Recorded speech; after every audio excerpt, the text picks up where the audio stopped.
Renungan Harian GKI Anugerah Rabu 15 September 2021. Sibuk bukan berarti baik, diam tak selalu buruk. Mari kita berdoa. Tuhan, di tengah-tengah hiruk-pikuk dunia ini, berikanlah kami ketenangan hati untuk mendengarkan sabda-Mu. Amin. Landasan firman Tuhan hari ini terambil dari Lukas 10 ayat 38 sampai 42. Ayat nas hari ini Lukas 10 ayat 42. Tetapi hanya satu saja yang perlu. Maria telah memilih bagian yang terbaik yang tidak akan diambil daripadanya. Di tengah begitu banyak kesibukan kita, berapa banyak waktu yang kita sempatkan untuk berdiam diri mendengarkan suara Tuhan?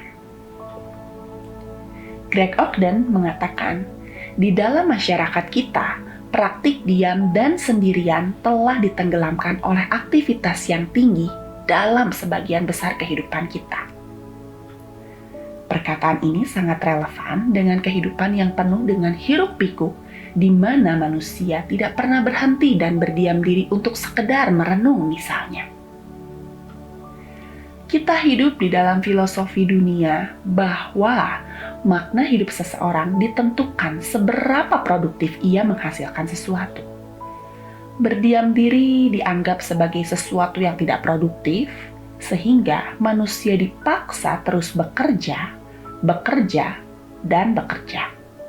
Sibuk, dan sibuk.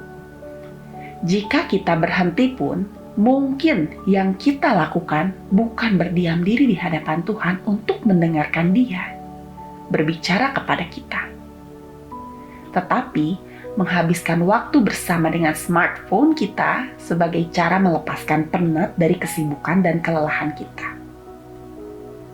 Kontras antara Maria dan Marta dalam perikop yang kita baca hari ini bukanlah kontras antara percaya dan tidak percaya kepada Yesus. Bukan juga kontras antara seorang yang melayani Yesus dan yang lain tidak.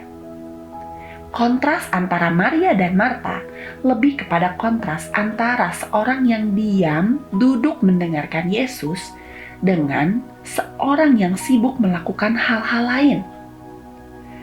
Kontras antara seorang yang sedang sibuk melayani dengan seorang yang sedang berdiam diri untuk mendengarkan sabda Yesus.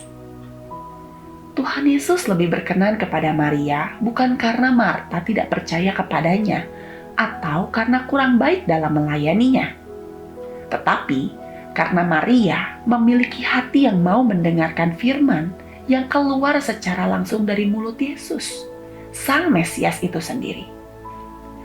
Hal ini jauh lebih berharga dari segala hal di dalam dunia ini. Hati yang sulit mendengarkan adalah bukan hati yang tidak percaya akan firman Tuhan, tetapi hati yang terburu-buru, hati yang dangkal, dan hati yang terbagi-bagi. Jadi, benarlah apa yang dikatakan oleh Richard Foster bahwa dalam masyarakat ini, musuh utama kita ada 3: kebisingan, keadaan terburu-buru, dan kerumunan orang. Pertanyaannya adalah bagaimana caranya supaya kita dapat memiliki hati yang mendengarkan terhadap firman Tuhan seperti Maria?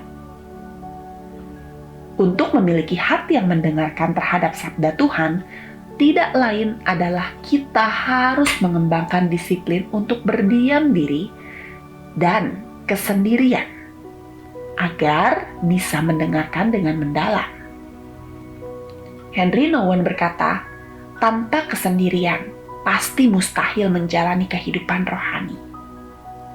Seringkali ketika kita bersaat teduh, meskipun waktu dan suasananya teduh, karena mungkin kita lakukan di pagi hari atau malam hari di tempat yang sunyi, namun terkadang hati kitalah yang tidak teduh.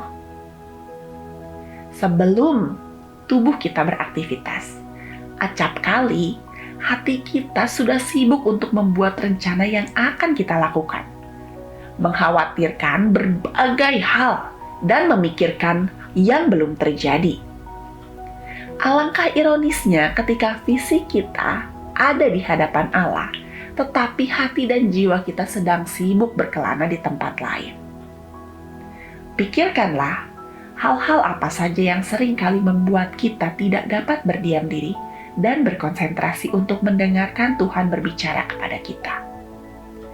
Milikilah gairah terhadap firman Allah yang hidup supaya kita semakin berkenan kepadanya dan menghasilkan pertumbuhan dalam pengenalan akan Allah.